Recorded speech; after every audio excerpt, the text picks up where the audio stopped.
Alors mes chers amis, nous allons continuer à réfléchir ensemble aux raisons pour lesquelles on a du mal à accepter les reproches, les remarques qui nous sont dites.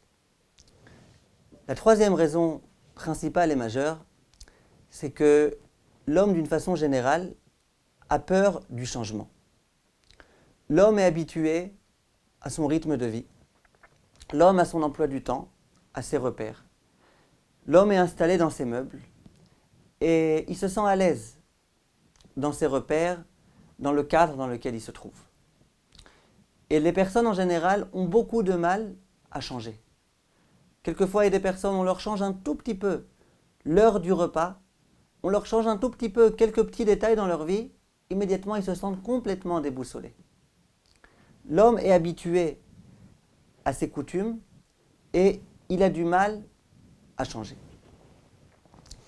Lorsque je viens voir quelqu'un et que je lui dis, tu sais, jusqu'à présent, tous les jours, tu faisais ceci et cela, mais j'aimerais te dire, je ne suis pas sûr que ce comportement est tout à fait approprié. Je ne suis pas sûr que c'est la bonne chose à faire.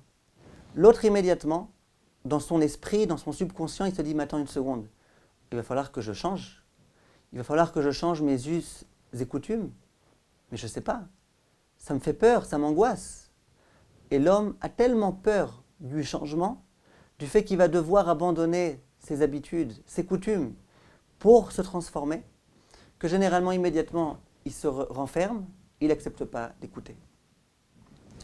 Ça, on le remarque vraiment de façon patente dans beaucoup de circonstances. J'aimerais vous donner un exemple précis. Les psychologues, les psychiatres, ils sont conscients de ce problème. Un jour, il y a une psychiatre qui m'a dit qu'elle appelle ça le phénomène de la carotte. Qu'est-ce que le phénomène de la carotte? Pour ce faire, j'aimerais vous raconter une histoire.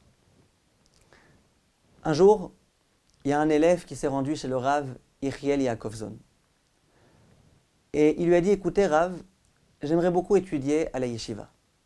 D'ailleurs, il y a une yeshiva que je connais, qui m'a l'air être excellente, et j'aimerais vraiment rejoindre cette yeshiva pour pouvoir étudier la Torah. J'ai d'ailleurs pas mal d'amis qui se sont rendus dans cette yeshiva, dans cette académie talmudique, et ils sont tellement contents, tellement joyeux, ils étudient tellement bien. J'aimerais vraiment, Rav, étudier dans cette yeshiva. Le Rav lui dit, bon, alors vas-y, avec plaisir, c'est quoi le problème? On ne t'accepte pas dans cette yeshiva? Dit l'élève, j'ai un problème, Rav. Je vais vous dire quel est mon problème, vous allez très bien comprendre. Il dit, moi, vous me voyez, j'ai une petite kippa blanche. On appelle ça en Israël une kippa sruga. Vous savez, les kippotes tricotées. Dis-moi, sur ma tête, j'ai une kippa tricotée. Je ne suis pas en costume, vous me voyez, je suis en polo. Il dit, et puis, j'ai vraiment aucune envie de commencer à mettre la tenue vestimentaire, l'uniforme, la veste, le chapeau. Moi, vraiment, je ne me vois pas avec un chapeau. Pour moi, c'est ridicule, les chapeaux. J'ai horreur des chapeaux et je ne me vois pas avec un chapeau. Alors, j'ai pas envie d'entrer dans cette yeshiva parce que sinon, je vais devoir mettre le chapeau.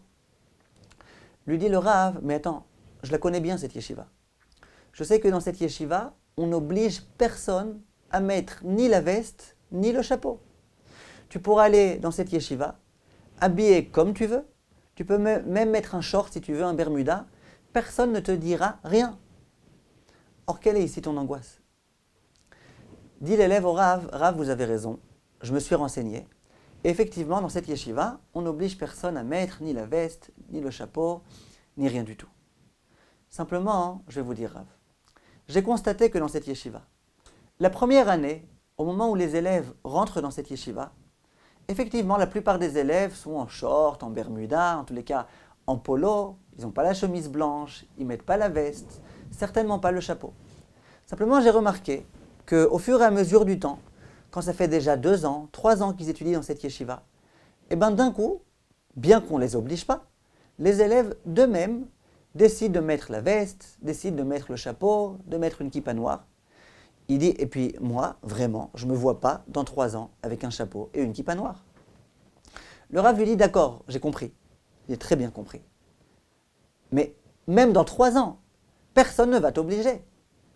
Et puis tu vois bien que c'est vrai que la plupart des élèves décident de mettre le chapeau et la veste, mais il y en a, malgré tout, qui restent jusqu'au bout, sans veste et sans chapeau. Donc si ça te dérange de mettre la veste et le chapeau, il n'y a pas de problème. reste sans veste et sans chapeau. Alors lui, il dit au Rav, oui, mais je vais vous dire, Rav, je sais que quand je vais étudier dans cette yeshiva, je vais me laisser convaincre. Je vais comprendre de moi-même qu'effectivement, visiblement, il vaut mieux que je mette un chapeau, il vaut mieux que je mette une veste au moment où je prie, que je prie de façon classe face à Hachem. Je sais que je vais comprendre ça, qu'il vaut mieux. Mais j'ai pas envie. Je me vois pas avec la veste et le chapeau. Alors Rav va essayer de lui expliquer. Il va essayer de lui dire, mais je comprends pas, de deux choses l'une. Si dans 3 ans, tu vois que il vaut mieux que tu sois avec la veste et le chapeau, tu iras t'acheter une veste et un chapeau, et puis il n'y a aucun problème. Et si dans 3 ans, tu continues à penser que c'est ridicule et que ça ne rime à rien, ne mets pas ni la veste ni le chapeau. Et puis voilà. Bon, l'élève il dit au Rav, oui, mais je sais que dans 3 ans, je vais vouloir mettre le chapeau, mais je peux pas être avec le chapeau. Je ne me vois pas être avec le chapeau. Ça, on appelle ça le symptôme de la carotte. Pour en revenir, après je vous raconterai la suite de l'histoire. Je sais que je vous mets un petit peu le stress, mais c'est là ici le problème. Ça arrive plusieurs fois que les psychiatres rencontrent des patients qui ont ce genre de problème. C'est quoi le problème de la carotte? Il y a un patient qui dit au psychiatre, j'aime pas les carottes. Alors le médecin lui dit, t'aimes pas les carottes? Regarde, je vais te cuisiner des carottes avec une recette fantastique et puis tu goûteras. Moi je pense que tu aimeras les carottes si tu goûtes cette recette.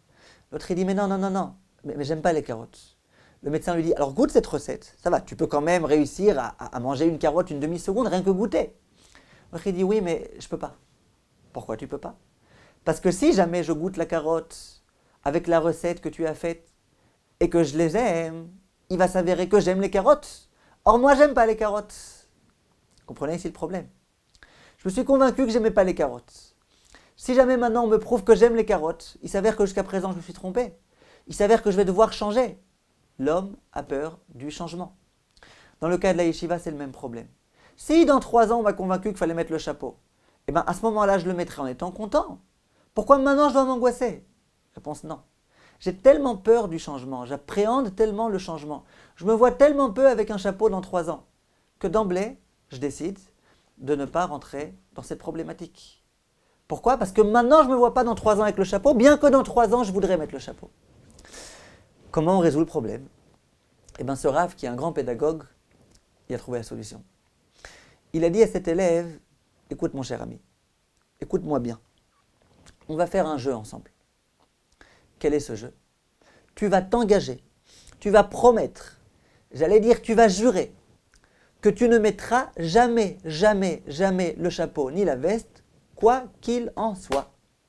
Même si dans 3 ans tu te convaincs qu'il vaut mieux mettre le chapeau et que de toi-même tu décides de ton plein gré de mettre le chapeau, tu t'engages dès à présent que jamais tu mettras ni la veste ni le chapeau. L'autre il dit, et si jamais je veux? Non, même si tu veux, c'est fini. Tu t'engages maintenant que plus jamais tu mettras ni la veste ni le chapeau.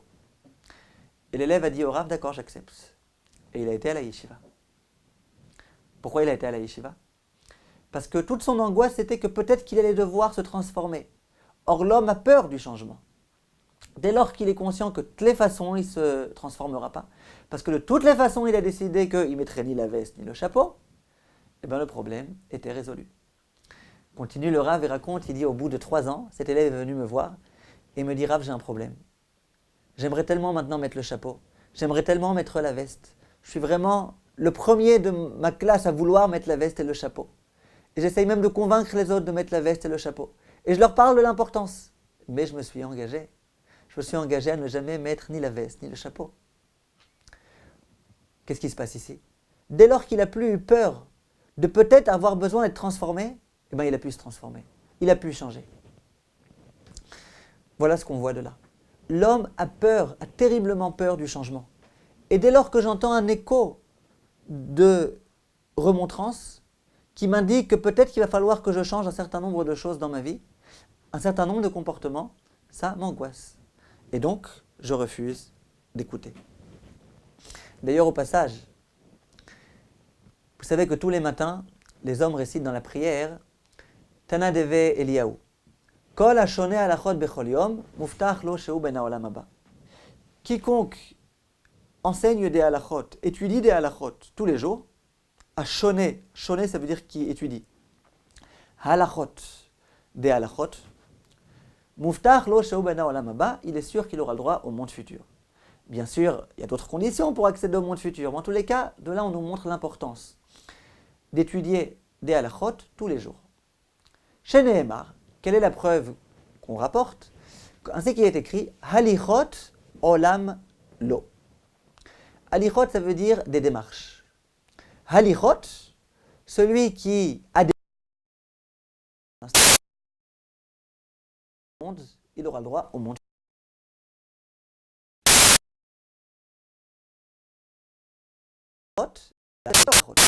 Ne lis pas les démarches, mais lis plutôt.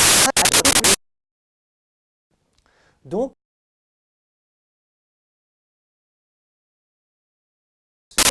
qui tous les jours enseigne des halachot, il ne faut pas lire halichot, il faut lire halachot. Donc, quiconque étudie des halachot tous les jours aura le droit au monde futur. D'ailleurs, dans les Bate Knesiot, on a la coutume, juste avant de réciter ce verset, de lire une ou deux petites halachot. Comme ça, on ne se dément pas au moment où on récite ça. Et grâce à la récitation, à l'étude de ces deux halachot, on aura le droit, Bezrat Hashem, au monde futur. Le Peloetz dit, mais malgré tout, c'est un peu curieux. Pourquoi il y a eu besoin qu'il soit écrit halichot et qu'on ait besoin de transformer l'interprétation et de dire ne dis pas halichot, dis halachot. C'est ce que la Torah voulait nous enseigner. C'est que celui qui étudie des halachot tous les jours aura le droit au monde futur. Il aurait dû être écrit explicitement dans le verset halachot olam lo.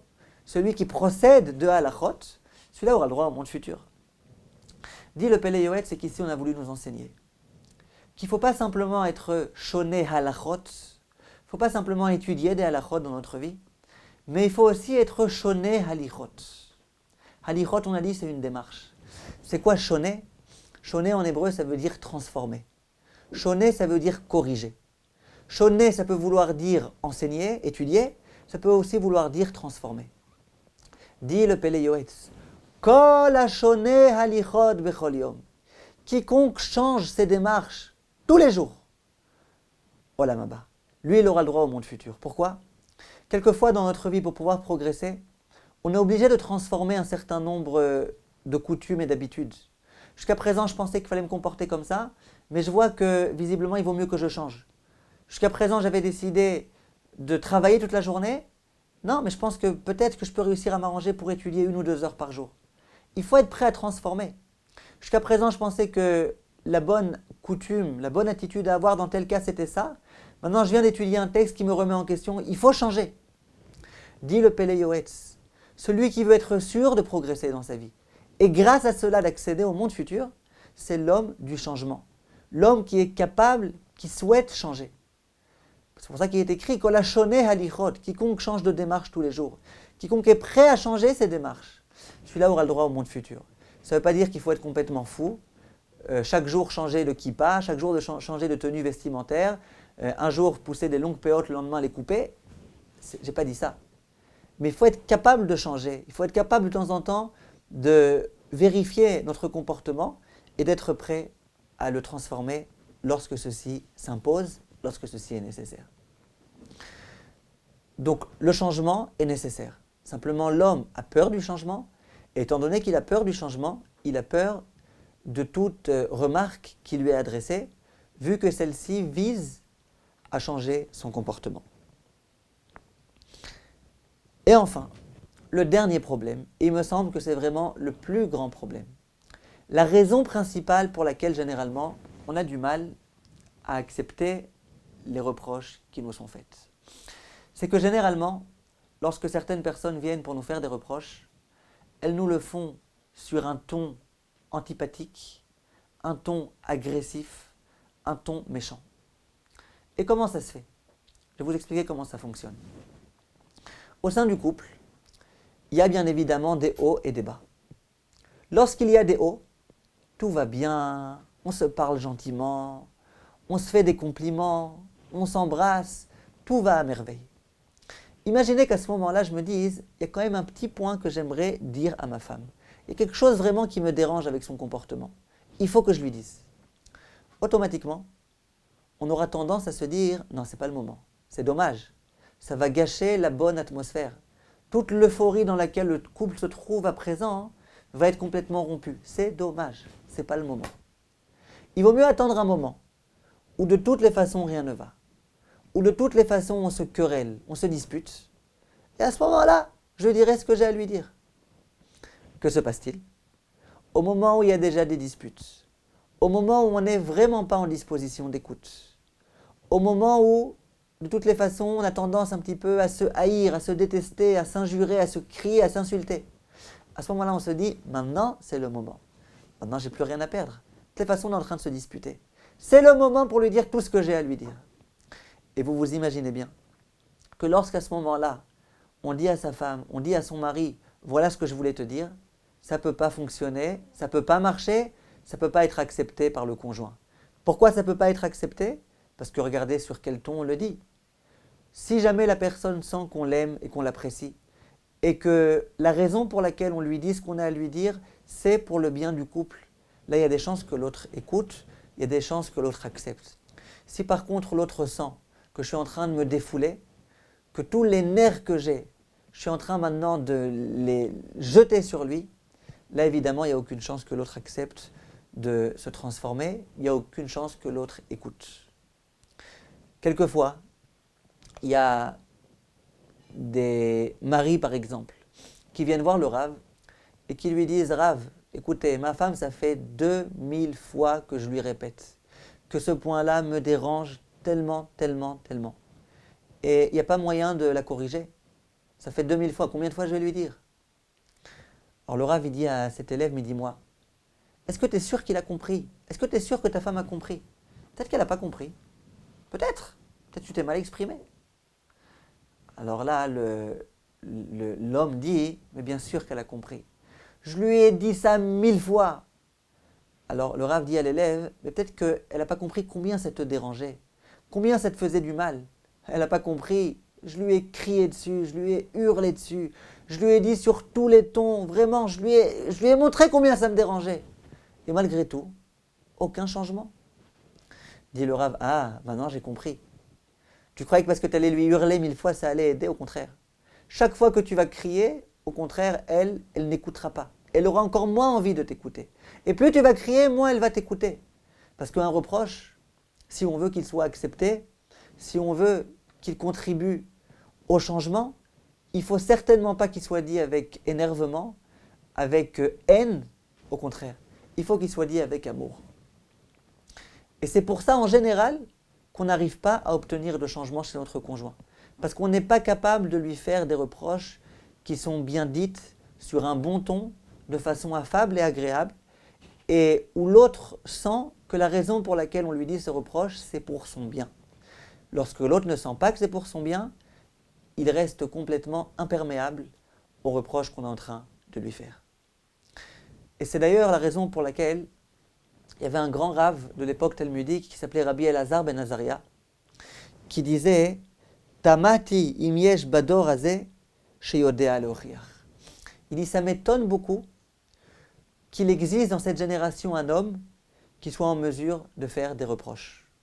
Ça manque. Moi, je peux vous en donner 1000 des personnes qui sont capables de dire « ça, c'est pas bien, ça t'a mal fait, ça, pourquoi t'as fait ça, pourquoi t'as fait ça, ça. » Vous ne connaissez pas, mes chers amis, des gens comme ça? Il y en a plein.